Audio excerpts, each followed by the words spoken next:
Well, on Bell Let's Talk Day, we're focusing on Kids Help Phone this morning, an essential lifeline that's been supporting young people and parents for more than 35 years. Its impact reaches millions, offering help when it's needed most. So joining us now with more, our President and Chief Executive Officer of Kids Help Phone Foundation, Erin Sanderson, and Program Delivery Manager, Abby Walker. Thank you so much for joining us on this really important day to talk about mental health and shine a light on an issue that affects so many people every day, including children, our next generation. Abby, I want to start with you. You're now the Program Delivery Manager, but I understand that you have your own personal story and struggles with mental health, an eating disorder. If you're comfortable sharing what you went through, and if you turned to Kids Help Phone when you were struggling with that. Yeah, so I developed an eating disorder when I was a teenager, and I really didn't know what to do. I didn't know how to handle this really unhealthy relationship with food and exercise.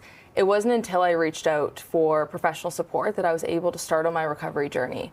And later on, I had learned about Kids Help Phone. I didn't know about Kids Help Phone when I was growing up. Yeah. And it was one of those wow moments of, oh my goodness, if I had known about this back then when I was first struggling, I could have reached out earlier. I could have started on my recovery journey earlier. And so now I feel like I'm so passionate to make sure that young people are aware of services that are free, available to them 24/7 to really support their own mental health journeys. Definitely. Erin, you know, I'm old enough to remember when Kids Help Phone first came out. I'm in my early 50s, and it's been 35 years now. And I remember as a teenager, you know, hearing about it and thinking about it and pondering, like, what's this all about? You know, making a phone call, talking to somebody you don't know.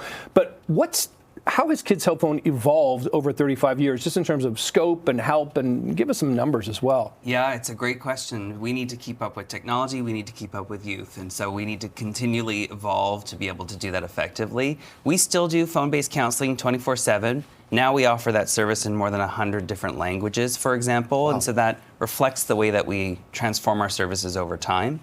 Nowadays, we're serving youth about just under 4 million times a year, which is drastically more than when we started about 36 years ago. And that's part of us adding to our service continuum with different options for young people so that they have some agency in the way that they choose to be supported. Yeah. Yeah, and Abby, what are kids calling to talk about these days? It's a variety of issues. There's anxiety, stress, sadness, friendship issues.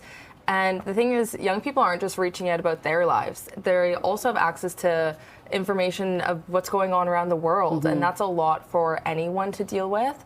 And so we really encourage young people to know that there isn't an issue that's too big or too small to reach out about. They can reach out to Kids Help Phone about absolutely anything that's on their mind. And it's interesting, Kids Help Phone, the phone has evolved from picking it up and dialing it to having everything you ever needed to know and more than you ever probably want to know in the palm of your hand. So Abby, I'm sure, you know, teenagers or, you know, kids, whatever in general, just the world can be overwhelming. How can Kids Help Phone help address that? Because that seems to be such a massive scope as well, like that idea of the world is overwhelming. Well, absolutely. And when a young person hears about something devastating going on across the world, they might not understand how to manage their thoughts, how to manage their emotions. And that's where Kids Help Phone can be really helpful. It's a safe place for a young person to turn to share about how they're feeling, even if it's, I don't know how I'm feeling, I don't know the words to say. Someone is there to talk them through it, to support them, and is available to really help them. Erin, I'm very curious about, you know, this rise in AI, ChatGPT. We've heard devastating stories in the news